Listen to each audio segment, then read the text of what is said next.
Bharatiya Janata party के लोग काफ़ी खुश हैं और जिस तरह से नैरेटिव सेट कर रहे हैं, जिस तरह से पीआर बना रहे हैं, भारतीय जनता पार्टी का नाम बदल देना चाहिए। अब भारत झालमुड़ी पार्टी नाम भारतीय जनता पार्टी का है और झालमुड़ी को जिस तरह से इन्होंने प्रतीकात्मक रूप से जनता के बीच में प्रस्तुत किया है चुनाव जीतने के बाद, ये कहीं ना कहीं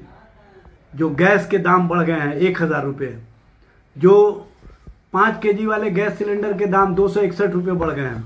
जिस तरह से पेट्रोलियम पदार्थों की स्कार्सिटी है उससे ध्यान भटकाना चाहते हैं, नौजवानों के नौकरी और रोजगार से ध्यान भटकाना चाहते हैं। ममता बनर्जी जी ने ठीक ही कहा है कि SIR और चुनाव आयोग ने जिस तरह का खेल खेला उसके कारण 100 सीटों का सीधे नुकसान TMC को हुआ है और इसमें कहीं ना कहीं चुनाव आयोग की भूमिका है। चुनाव आयोग और ज्ञानेश कुमार जी का ज्ञान भारतीय जनता पार्टी के लिए काम कर रहा है, यह स्पष्ट रूप से दिख रहा है। जिस तरह की राजनीति और जिस तरह का नैरेटिव सेट करके भारतीय जनता पार्टी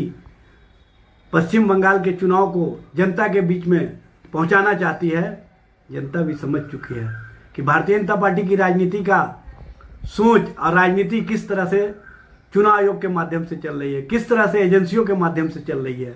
किस तरह से झूठ के नैरेटिव और नफरत की राजनीति के सहारे चल रही है। जहाँ जहाँ जिन जिन राज्यों में चुनाव होते हैं वहाँ पर घुसपैठिए लेके पहुँच जाते हैं, वहाँ पर जनता के बीच में जनता के मुद्दे नहीं बल्कि नफरत की राजनीति और नफरत की बोल बोलना शुरू कर देते हैं। भारतीय जनता पार्टी के लोग जिस तरह से चुनाव में वहाँ पर पैरामिलिट्री फोर्स, वहाँ पर बख्तरबंद गाड़ियाँ, वहाँ पर टैंक और अन्य तरह की चीज़ों का इस्तेमाल किया और जिस तरह से सत्ता के माध्यम से कहीं ना कहीं जो वहाँ पर भाजपा शासित राज्यों के बटालियन लगाए गए, ये स्पष्ट करता है कि चुनाव को भारतीय जनता पार्टी ने जिस तरह से प्रस्तुत किया, जिस तरह से पश्चिम बंगाल जीतने के लिए पूरे देश और देश के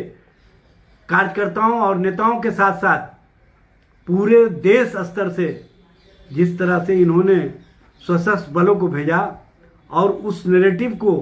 कहीं ना कहीं जनता के बीच में पहुंचाने का काम किया। अब पश्चिम बंगाल की जनता